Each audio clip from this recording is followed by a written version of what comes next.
basically from two speakers, we have some ideas of two different technologies. And the first one about the AGS, laboratory technologies, compact, small, energy efficiency, and also resources recovery. And the second one on the disinfection, and then we know more about just not just water chemistry coordination. Actually, we have to consider the mixing the fluid mechanics together. And then now we have the Waterlearn from DSD, and then then also Shelley from the Kingsford Environmental. So maybe I give 5 minutes each to let them say something about their views, either on the sustainable waste treatment or what you see the future direction of the wastewater treatment process. Thank you, Professor Loh. I think this topic today about the sustainable wastewater treatment is quite right to me because I'm from the sewage projects division.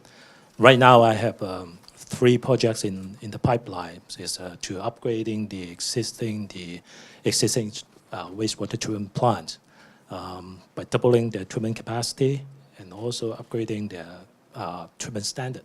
But the challenge is to make it happen within the same footprint. So in the past few years, that has driven us to try to look for some compact technologies, and particularly like AGS and also MBBR and the other SENI, also a local technology. We have been testing it for a number of, for over 2 years, and then the results are quite positive to us. And I think we are looking forward to implement, to adopt some of these technologies in these projects. So the compact technology, that is one of our key objectives on these projects. And I think in the future, and we are looking at also recovery of the resources like the biogas. Although we are using we have a sewage sludge and in our conventional treatment works, and then we make use of them to generate biogas. But because of the compact technologies do require more energy, then we have to try to minimize or to make it more energy efficient. We are looking forward to to co-digestion with the food waste, to recover more biogas for the use of the waste treatment works. And also, we are looking from the material side, we are looking for the recovery of the phosphorus. So, and also to reduce the discharge of these phosphate into the receiving water. And basically, these are the technical challenges that we are having. And also, another dimension is, that all these wastewater treatment facilities, they are not welcomed by the community. Nobody wants to live next to them. Okay, but our challenge is to make it more environmental friendly or community friendly. Try to make it. We are trying to make it beautify it, and then to co-use with the public, just like open part of it for. I'll not say it's not a park, but at least some open space for the community to enjoy. All right. All right, thank you, Walter. And then Shelley, would just want to say something? Okay, thank you for having us here today. The presentations were very, very interesting. For me, listening to the presentations, I think this really brings up the importance of collaboration between university and researchers and industry. It was quite apparent that the cost of what you're doing is very high. This is not something that's usually done by companies who are trying to survive. Companies will try to deliver what the government or the community is looking for, but we don't have the resources to do the sort of research that you have done. On the chlorination side, I thought that's fascinating. Bringing up modelling. I think that the use of modelling to fine-tune our processes, to fine-tune what we do to result in savings for chemical consumption or to make processes more compact is really one of the key directions that we see at the moment. We also see there's actually many good technologies now, or quite a few good, well-established technologies that perform very well. And what we see, the direction is to fine-tune these to understand the process in a lot of detail and to use instrumentation so we can monitor the process very closely and then make it smaller, because we're no longer having to design with safety factors because we know exactly what we're dealing with. Along with that comes the advances in instrumentation, which also lead that. So we have a lot of fairly recent technological advances which give us a lot more capacity to treat. Building on what Walter just said is, I think, the community buy-in. That wastewater is no longer a right, it's actually a privilege that we have water and can use it. I live in the Philippines, in Manila. At the moment, we don't have water. I'm in a very central Manila location and we only have a couple of hours water a day because the infrastructure has not been able to keep up with the demand. So where water is a responsibility, that means we start with educating our entire community about their water consumption and cutting down on that and what do we really need to use. Also educating people and industry, and some of this may be legislative, on what they put into their wastewater. Because my company is end of pipe, so we have to treat what you give us. But if we get given wastewater that is toxic, our biological systems can't work. So there we have to consider how our waste is generated. So I think the future is buy-in of the community, it's instrumentation, it's collaboration between researchers and industry, which has to come with government support. I think Hong Kong is a very impressive in how much the government has invested in research and development in wastewater. I mean, my company has been involved in wastewater research and development with the Hong Kong government for 20 years now.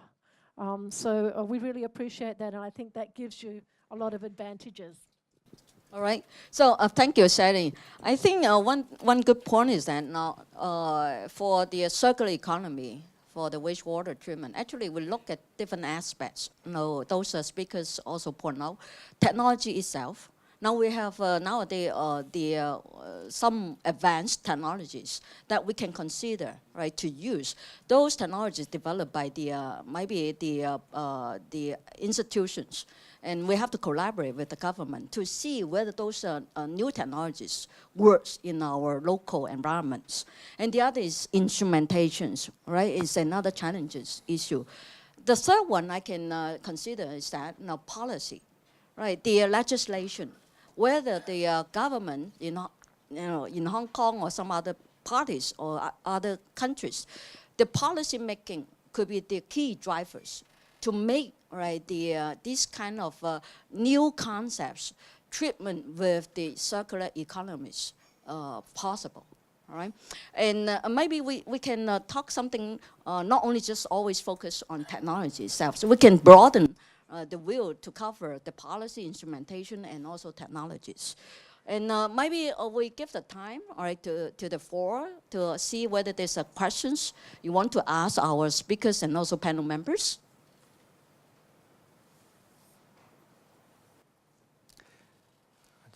Yes. Hello, I have a question on AGS, Professor Decker. What would you say about the next breakthrough in AGS? Would it be in like with the Animox or with the quick startup, something like this? Okay, and thank you for the question. I'm not sure about the breakthrough in aerobic granular sludge at the moment, because now all these new wastewater treatment plants are being established, and really a lot of them are being created now, and we learn now so much from what we see in practice that we are now on a level in science of observing what is going on and then try to explain it, what is going on. A combination with Anamox could be really nice for wastewaters in industry where you have your C-N ratio low, so a lot of N, a little bit of C. That is something that has been tested already in the lab and have been some publications about. I don't think that is in practice yet. I look at my right side. The Anamox and radar combination in practice. I haven't seen it, no neither, but I just want to... Given that your Nareda sludge already has its own structure, that's almost similar to having its own carrier, which is happening internally by itself without having to use an external carrier. Mm-hmm. So maybe they're completely different technologies. No, but I disagree on that, because it has been done in the lab where you have because the inside of the granule is actually very nice for Anamox, because if you are able to in the outside make sure that your ammonium is only nitrified till nitrite, and that can diffuse inside and also with some ammonium, and then you get the Anamox process in the inside with the ammonium and the nitrite. So it can be done, but yeah, then it's the circumstances have to be right to do so, and I'm not sure if that is already in industry. Another thing that is tried now in the Netherlands is the combination of powdered activated carbon dosage and the radar to be able to remove more pharmaceuticals, but that will be done in the near future, so we will see how that ends up. It could be that all the powdered activated carbon is like in the flocculated part and will be washed out within 6 hours, then it doesn't work. But if it starts to also attach to the granules and stay in the reactor a long time, that could be a good thing to happen in the removal, the additional removal of pharmaceuticals. But those are things that are looked at the moment, not in practice yet. So we are still continuing. All right. Maybe, okay, right, Otto. Thank you. I would like to address the question to the lady professor from Netherlands. I cannot spell your name, forgive me, please. It's fine. Hong Kong government spend a lot of money to support the universities in R&Ds in all fields, particularly in environment and engineering and technology. But we apparently cannot get so much research results pass through the industry to commercialize those results. Now, in your presentation, you mentioned you had applied your process in about 50 different plants in Netherlands. Mm-hmm. And how can you share your experience? How can you be so successful in giving your technology to the industry? Well, it is a big dose of luck, I think, and having the luck to work on a technology that actually works. And I think that is the beauty of science, where it's different from industry, that in science we try to understand things that we observe. So, and we try from this understanding, once in a while there's a technology that you think, oh, now I understand, and hey, we could also make a technology out of it. And then I think it's crucial in an early stage to team up with industry. And that is what happened in this Nareda example, that when I was performing my PhD, already in the second year, we teamed up with the company Haskoning DHV. And the engineers at Haskoning DHV, they were looking at the full-scale application, while I was in a lab like running around with my Erlenmeyer, my small flask, and trying to get the understanding of why these bugs grow in granules. And I came up with all kind of things that they needed, and then I went to discuss with my engineer colleagues at the it in industry at Haskell DHV, and they said, yeah, come on, we cannot do this in practice. Come up with a new idea. And then I went back in the lab, and then with these new boundary conditions, see if it would work then as well. And this continuous collaboration with industry and university, and then the support we got from the water authorities to test it and pilot it, and yeah, they were spending also quite some money on it to be able in a kind of safe environment to test what we are doing. I think that was crucial for this technology, and that is something that is also done a lot in the Netherlands. So in a lot of the funding projects, we have the research institute or university, the industry, and the government supporting all this. Okay. Maybe Professor Lee, you want to say something about the wheels? Yes, because you also work with the governments for different projects, and also how to your research and then work with the government in a way that make it more meaningful. Well, I thought right now it's pretty meaningful. Yeah, no, I think there's, as Otto suggests, I think there's room for a bit of change in attitude on both sides. From the university side, academics just like writing papers, which is, I think the thing is not recognized. Is actually work on these projects. You write high impact papers, but you have to wait longer, maybe 10 years later. But most academics may not want to wait 10 years or something. But as your work is very high impact, right? It seems so. So I think I would say the momentum is changing in Hong Kong. I mean, the government is investing a lot of R&D. I mean, we're going to double our funding, and we encourage international collaboration. I think we welcome ideas, and the universities are all geared up to in this direction. So I think this event is a very welcome initiative by Institute for the Environment,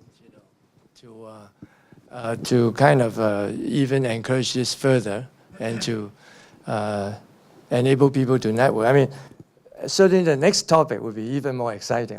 This, the second session. But I'd like to, can I ask one question, to Professor, lady professor next to me. It seems, it seems very compact, this granular, of course, in anaerobic digestion, this granular technology has been around for a long time. So can you imagine, let's say what we described, this advanced primary treatment, the whole treatment plant being replaced by AGS? What is the trade-off? Is there any trade-off? See, the other thing, my question is, on the energy side, the sludge, it seems there are two things. One is the circular economy, getting phosphate out of it. The other is energy. Now in Hong Kong, the way I understand is all these sludges right now go to T-Park for energy, right? It's very, very successful. I mean, all our centrally and is our kind of a showcase, I mean, this T-Park. So what is the trade-off if I use all the sludge for energy? I mean, can you tap the phosphate and so on?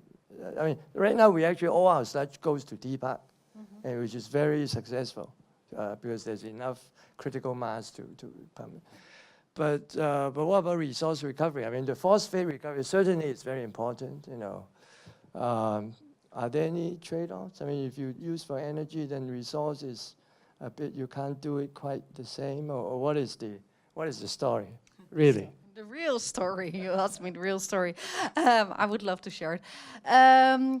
There is, well, often I get this question in class as well. Like, now you tell this beautiful story, what is the disadvantage? Please tell me. Yeah, and then I always answer my students, come up with a disadvantage. But that is, in the sludge digestion, as I showed in the graphs, the waste sludge is very high in energy. So that is really nice. And it is also a combination of phosphate accumulating sludge together with this primary sludge. So I don't see a trade-off there. Whereas in the digestion of the bigger granules, as I showed, those are a bit more difficult to. They're more stabilized. I think there we should really look more into how we can crack this EPS. The thing is, the majority of the sludge comes from this more flocculated material. Sure. So that is just if you have a very big treatment plant, and at a certain moment you also have to start removing the older granules. Yeah, then you might come into granules that is more or into sludge that's more stabilized, where you can get less energy out of. On the other hand, that polymers, especially in a high densely populated area and the big treatment plants like this, you can extract the polymers and make a product out of it again, that the group of Professor van Loosdrecht is looking into and developing what you can do with these polymers. And then from the residue, you could be able to, you could digest the residue, only the extraction goes at a different pH. So there, then we have to look into the digestion at different pH, and then you come in a difficult scientific story again. Yeah. Some work remains to be done. Yeah, that's my occupation. I find new research. Now, our tip-up basically is a sludge incineration process, turning the sludge into the energy, all right? But in the future, we also know that in Hong Kong, for our wastewater treatments, we are considering, right, at least doing the pilot scale study, I guess, in typo, using the co-digestion process, the food waste and also the sludge for co-digestion and generate the biogas for energy. Right. Could you tell us more about the progress of this? And also, will this kind of co-digestion will be considered in our the wastewater moving to the caverns? I think because of the food waste co-digestion is handling by other team in DSD, but I just know a little bit. I think they are about to start the pilot plant in Taipo, I think later this year. Okay, and we also have some plan in collaboration with EBD to use to build more co-digestion plants. The next one will be in Satin, the existing Satin treatment works. Okay, but that will come in, I think in maybe in 2 years, something like that. Okay. But for the Caven project, because in 10 years' time, I think we will move the existing Satin treatment works into the Cavens. Due to safety reason, we cannot do any digestion inside the Cavens because that's the advice from our FSD, the fire service people. They don't allow us to do any digestion inside the Caven because of the safety reasons. They are afraid of the biogas accumulating inside the caverns and will cause explosion. So that is one of the constraints for moving the treatment works into caverns. So we have to just dewater the sludge and then take it to T-Park and for incineration. But I visited the plant in Copenhagen. It is underground. Wastewater treatment plant. They also have the anaerobic digestion generating the biogas. So that means it's not unusual to have this kind of a system in there. You're right, Professor Rowe. We have been trying to speak to our FSD people, and they said, no, you can't do that. No, different place, different standards. So. Okay, all right. Yes. We have a question over there. Not question, but supplement. I'm TK Chen from the EPD. Okay. In fact, we, DSD and us, are cooperating for the co-digestion project. I'm responsible for the food waste pre-treatment process, and the plant will be commissioned in May, and in the full commission, hopefully in June. So just wait for a moment. You will have a chance to visit it. All right. Okay, so that is in the typo, right? For co-digestion.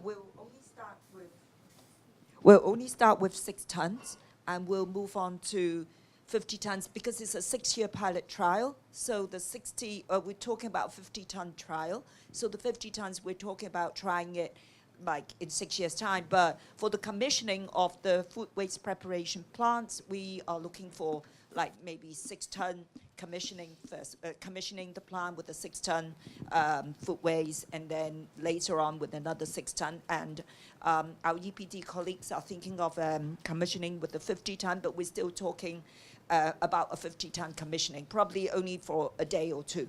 But for long-term 50-ton per day of food waste, we're thinking of doing it only in like maybe 5 or 6 years' time when we have more data on food waste and sewage sludge co-digestion, Okay. whether it will affect the process. All right, Yeah. thank you. Now, another issue when we talk about circular economy is the nutrients recovery. And then in China, when I talked to those the wastewater treatment plants, they told me that now the stringent, they have getting the more stringent standard for the phosphate, the standard discharge to the water body. So for new wastewater treatment plant, newly built, the phosphate concentration requirements, right, down to 0.03 milligram per liter. So then in Hong Kong, no, our standard is different, right? But then it is almost the international trend, getting the discharge standard of phosphates much lower. So with something like DSD talk about whether or not in the future we also have to consider phosphate recovery and also making the standard of the phosphate down to such a low level? I think we have one project in hand is for the Yunlong. The Yunlong, we call it effluent polishing plant, because we are going to rebuild it because we have to expand this treatment capacity up to ultimately to 150,000 cubic meters per day. So that plant, I think, based on the latest requirement from EPD, we have to meet the discharge requirement of 1 milligram per liter per day. So I think that is the first, yeah, the first plant that we have to meet that phosphate standard. And we are also, Susanna. Okay, yeah. So I think because of the incoming sewage, I think the phosphate level is not very high in general in Hong Kong. But we are still looking some measures to recover it because to recover the phosphate because we have requests.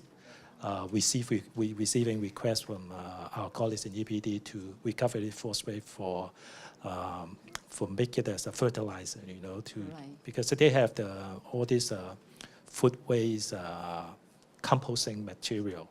They want the phosphate to enrich the nutrient value of this composting material. All right. Yeah. So last thing is, Sally, do you want to supplement some information on the technologies to remove the phosphate? Because the time is up.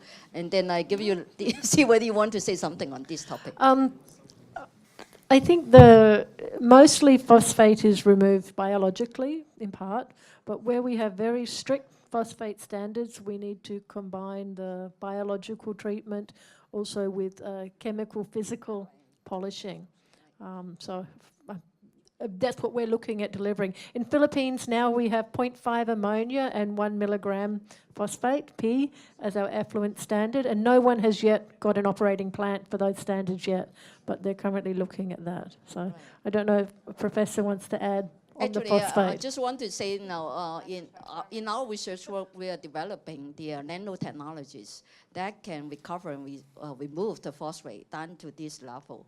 So, and we are working with the WSD on this, and then that is the way we collaborate, the government and also the institution together for the project. So, because we are a little bit over one, so once again, thank you all the speakers and the panel members for outstanding talks. So we have the coffee break afterwards, then we'll go to the second section. Yes.